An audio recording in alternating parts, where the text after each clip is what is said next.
Warahmatullahi wabarakatuh. Perkenalkan, nama saya Indra Maulana dari kelas PJKRD dengan NIM 200301501088. Pada video kali ini saya akan menjelaskan materi mata kuliah filsafat Panjas, yaitu perkembangan olahraga di Indonesia pada zaman penjajahan, zaman kemerdekaan, dan zaman Orde Baru. Pertama-tama yaitu pada zaman penjajahan. Pendidikan jasmani olahraga pada zaman penjajahan sejak kejatuhan Konstantinopel pada tahun 1453 Masehi, orang-orang Eropa menghendaki untuk dapat membeli sendiri rempah-rempah pada waktu itu yang sangat langka langsung dari tempat asalnya yaitu Indonesia. Bangsa Portugis adalah yang pertama tiba di Indonesia. Akibatnya ialah kebudayaan asli bangsa Indonesia lama-kelamaan dipengaruhi oleh kebudayaan Belanda, dan tidak terkecuali kebudayaan olahraganya ketika persaingan di antara merek memuncak menjadi peperangan. Dengan berkuasanya Belanda di Indonesia, terutama setelah Belanda mempunyai tentara yang banyak dalam rangka mempertahankan eksistensinya di Indonesia. Pada permulaan abad ke-19 masuk dan berkembang olahraga sistem Jerman yang diciptakan oleh Johann Gustmus pada tahun 1759 sampai 1839 di negeri Belanda. Dan adapun pokok-pokok dari sistem Jerman itu adalah sebagai berikut. Sistem Jerman adalah hasil dari Jan, Spies, dan Maul. Kedua, pangkal tolak kerjanya sistem ini adalah kemungkinan bergerak.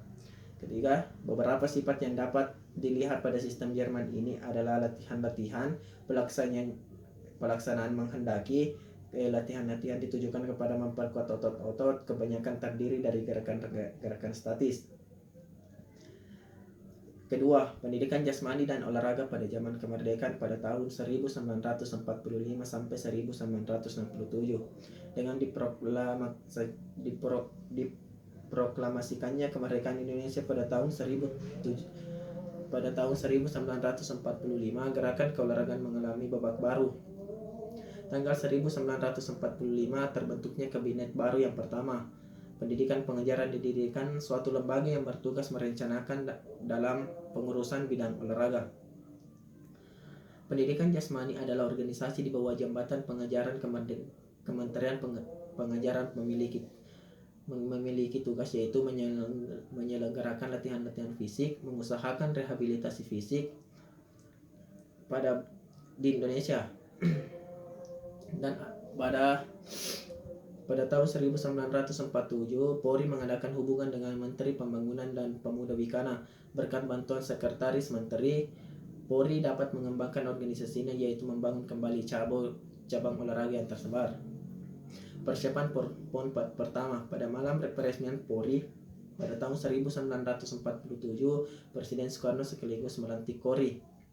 Dan pada saat itu juga Polri melaksanakan kegiatan yaitu Pekan Olahraga Nasional yang pertama. Yang ketiga, pendidikan jasmani dan olahraga pada zaman Orde Baru pada tahun 1968 sampai 1998. Sistem pembinaan olahraga pada Orde Baru yaitu pemerintah tetap sebagai penanggung jawab. Kedua, dengan ketentuan itu maka terdapat badan pembina olahraga. Ketiga, adanya kesatuan falsafah dan pengertian. Meskipun diadakan dua golongan, badan pembina olahraga yang pemerintah dan non-pemerintah, tetapi pada hakikatnya meliputi seluruh rakyat. Dengan demikian terdapat golongan-golongan: A. Masyarakat tani, B. Anak-anak prasekolah, C. Golongan rakyat, D. Golongan pegawai, E. Golongan wanita, dan yang terakhir golongan tuna dalam masyarakat. Baik, hanya itulah yang sempat saya sampaikan pada materi singkat perkembangan olahraga di Indonesia. Sekian dan terima kasih. Wabillahi taufiq wal hidayah. Wassalamualaikum warahmatullahi wabarakatuh.